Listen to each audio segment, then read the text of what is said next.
talking about feuds, here's an interesting feud that I've been reading about. Alan Shearer and Michael Owen. Have you read that? Yeah, I've been following the tweets. It's quite hilarious, really. Yeah. I mean, Michael Owen, though, like, if you're talking about bitterness as well, like, okay, you Yeah. had a bunch of injury problems and stuff, but I mean, since that guy's retired, or even midway to the end part of his career, like, he just seems like such a miserable bastard. It's like, hang on, you this bloody superstar, breakout young talent at Liverpool and England and the nation's darling at one point, and just enjoy that, mate. Why do you have to be so bloody bitter now that you stopped playing? I don't get that about players. That's it. Well, I get that about him a little bit, maybe, because he's a unique individual, right? He comes in at 17 into the England team into the 98 World Cup. He scores that goal. He'd been playing well before then. And then he has a couple of good seasons after that. He's quick.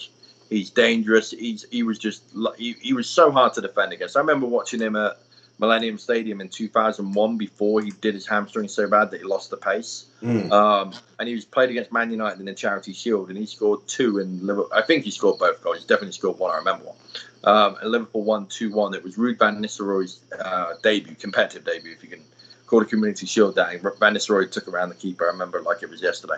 Anyway, and he was a great player. He really was. But pace was a big part of that. But the problem was, anytime he would run fast, well, you heard him say it, like, I was so scared of getting injured, I didn't want to sprint, so I wasn't making the runs. So he was so frustrated. But you've gone from the nation's darling at 17 to being compared to Pele at 17, to being compared to all these players, which sounds ridiculous now, but people were doing that, okay? And then all of a sudden you're 25, 26, and, even before he was 30, he was considered old. He wouldn't get in the England team. I remember Gerrard and Lampard were, I think they're the same age, maybe Gerrard and Lampard a little bit older. And it was kind of like, Owen's too old for England now. It was like, he was like deemed 35 when he was 28. It was so weird. It was because he slowed down so much and kind of like Wayne Rooney, but much more extreme. And, the bitterness he has, even towards Wayne Rooney, did you read that part that's been released? No, I haven't. No, I just heard the Alan Shearer stuff. He was saying that he was the guy, and then after the 2004 Euros, he just was really like nervous and he felt like he lost his place as the main man, the main striker. When he got off a bus, they'd say, Owen, get us a goal. But now they were saying Rooney, because Rooney scored the goals. That was Rooney's best tournament in 2004. Yeah, it was. And then he's still bitter about David Beckham too. He said that he still holds resentment because he cost them that game against Argentina. He says that, it was petulant and childish. He shouldn't have been sent off, but I still hold a level of resentment. It's like, hang on, after that game, what did you guys do for your country? Because Beckham captained the country, was heroic time and time again, where Owen was just kind of like, apart from the odd goal here and there, he was a letdown. But again, a lot of that wasn't his fault. His body failed him. So you can imagine, being at the height of your career and your body fails you, how frustrating that must be. He was wrong with saying that Newcastle was a downstep. But I say he was wrong, but maybe too honest, because if you're going from Real Madrid to Newcastle at that time, yeah, he's getting paid the money, but anywhere he goes, they're going to pay him that money. They're paying for the player. That's what he's worth. And I don't like it when people say, oh, you're all right collecting the paycheck, you're all right doing this. He's still a professional. And that's what I say about Lukaku the other day. He's talking about, I'm a professional because I try hard at training. Doesn't matter if I'm overweight. That's completely wrong. Okay? But these players are worth this money. It's like the old debate. Oh, it's ridiculous for them to be getting paid $250,000 a week or $300,000 a week. Yeah, it's ridiculous. Yes, it's stupid that a doctor who saves lives and a fireman and a police officer, and you can think of all these esteemed jobs that people respect, and they get paid. Supply and demand, though, isn't it? That's the thing. It's supply and demand. The business. You can't fault them for taking the money. Yeah. Well, no. They're worth the money because that's the business. The business is that's the going rate, yeah.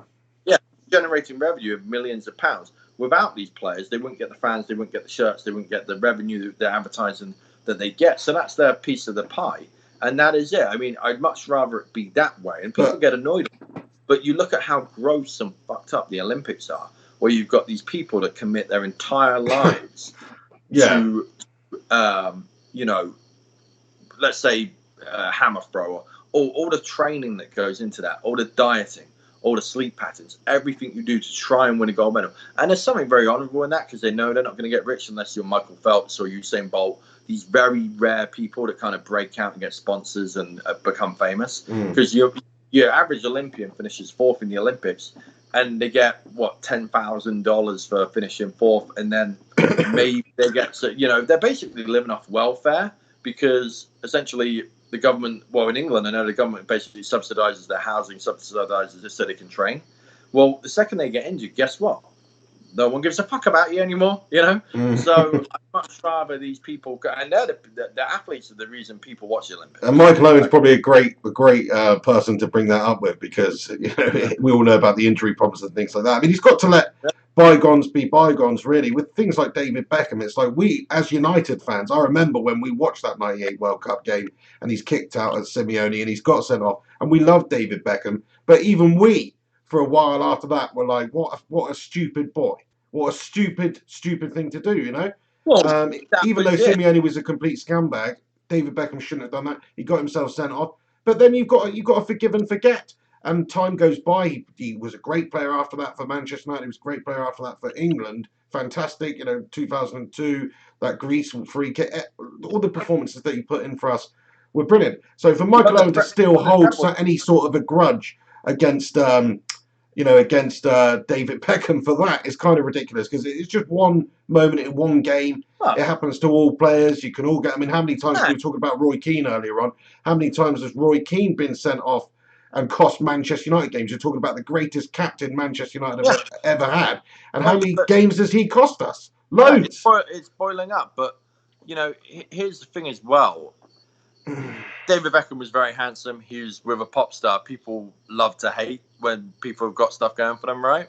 But if I was Michael Owen, and it's hard for me to say that because I'm not Michael Owen, obviously. I haven't experienced what he's experienced. But I'd be thinking, well, that's the best thing that ever happened to that bloke. He literally, you said it there, what a stupid boy. He was a man after that World Cup. And boy, was he, you bring up some games there. It was time after time after time. He was heroic. And on, in some way, a limited ability base because he wasn't the quickest. He couldn't take players on too much. His technique was beyond ridiculous, right, when it came to passing, crossing the ball, and free kicks and whatever. But, I mean, David Beckham's, and that's why David Beckham's a national hero and idolised by the whole country, and that's why Michael Owen's not, quite frankly, is because of the character involved in that. And again, if Michael Owen's going to be resent, that's showing a bit of character to me there. And I think that maybe, so there's a bit of lack in there. So Michael Owen is not known for his character. He's also not known for his personality or his punditry skills. He's the most monotonous, boring person to listen to. Like I said, I sent a tweet out the other day. The only thing worse than reading Michael Owen's book would be listening to Michael Owen read his own book in an audiobook version. That would be the only thing worse than reading the book.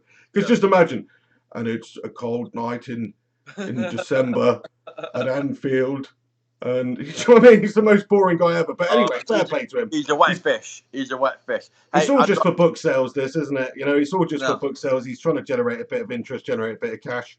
Fair play for him. I mean, that's the problem Alan Shearer had with him, is that he said it was basically he was the problem that started the downfall at Newcastle United. He came in on big money. He was always injured. He never worked as hard as maybe Shearer wanted him to, and he was a big reason why Newcastle bottled it. And I feel kind of bad for Michael Owen because a fit Michael Owen is as good as any striker in the world, but he was just never fit. That's the problem. He was never 100%. He was either recovering from an injury, coming back, or rehabilitation and all that sort of stuff. He was just constantly in and out of being a professional because of such injury problems. Yeah.